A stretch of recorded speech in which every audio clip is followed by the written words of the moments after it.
Welcome to Telangana వెలుగు. నేను మీ రాజు. So Congress పార్టీని కూల్చే కుట్ర చేస్తుంది, ప్రభుత్వాన్ని కూల్చే కుట్ర చేస్తుందంటూ ఏకంగా కాంగ్రెస్ పార్టీ ఎంపీ మల్లు రవి గారు సంచలన వ్యాఖ్యలు చేయడం అనేది జరిగింది. సో వచ్చే ఎన్నికల్లో బీఆర్ఎస్ అలాగే బీజేపీ అలాగే టీడీపీ కలిసి పోటీ చేస్తాయి, ప్రజా ప్రభుత్వాన్ని కూల్చే కుట్ర పండుతున్నారంటూ కూడా ఎంపీ హాట్ కామెంట్స్ చేయడం అనేది జరిగింది. సో ఇప్పుడు వారికి ప్రభుత్వాన్ని కూలుస్తారు అంటూ కేవలం బీజేపీ బీఆర్ఎస్ మాత్రమే చెప్పుకురావడం అనేది జరిగింది. సో బీఆర్ఎస్ గతంలో కూడా ప్రభుత్వాన్ని కూల్చేసే కుట్ర జరుగుతుంది. సో ఆ నేతలే అక్కడ ఉన్నటువంటి మంత్రులే కావచ్చు, ఎమ్మెల్యేలే ప్రభుత్వాన్ని కూల్చేస్తారు, ఈ ప్రభుత్వం ఎక్కువ రోజులు నిలబడద్దంటూ మొదటగా బీఆర్ఎస్ ఈ వాదాన్ని ఎత్తుకుంది. తర్వాత బీజేపీ 6 నెలల కన్నా ఎక్కువ ఉండదు, సంవత్సరం కన్నా ఎక్కువ ఉండదు అని చెప్పేసి బీజేపీ చెప్పడం. తర్వాత ఏలేటి మహేశ్వర్ రెడ్డి లాంటి బీజేపీ ఎల్పీ కూడా త్వరలో సీఎం మార్పు, ఉత్తమ్ కుమార్ రెడ్డికి సీఎం గా ఇచ్చే అవకాశాలు ఉంటాయని చెప్పేసి బీజేపీ, సరే ప్రతిపక్షాలు కాబట్టి చెప్తుంటాయి, అది కామన్. ఏకంగా కాంగ్రెస్ ఎంపీ మాత్రం ప్రభుత్వాన్ని కూల్చే కుట్ర చేస్తున్నారంటూ కూడా తనకున్న సమాచారం ప్రకారం చెప్పానని చెప్పేసి నిన్న మీడియా సమావేశంలో చెప్పారు.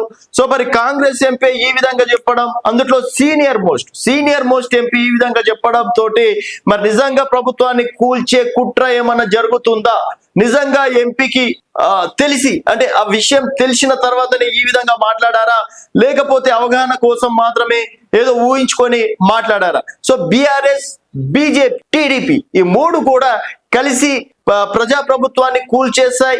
నెక్స్ట్ ఎన్నికల్లో ఈ మూడు పార్టీలు ఒకటయ్యి పోటీ చేస్తాయని చెప్పేసి కూడా అన్నారు. సో చూసుకున్నట్టయితే బీజేపీ మాత్రం బీఆర్ఎస్ అలాగే కాంగ్రెస్ రెండు ఒకటే.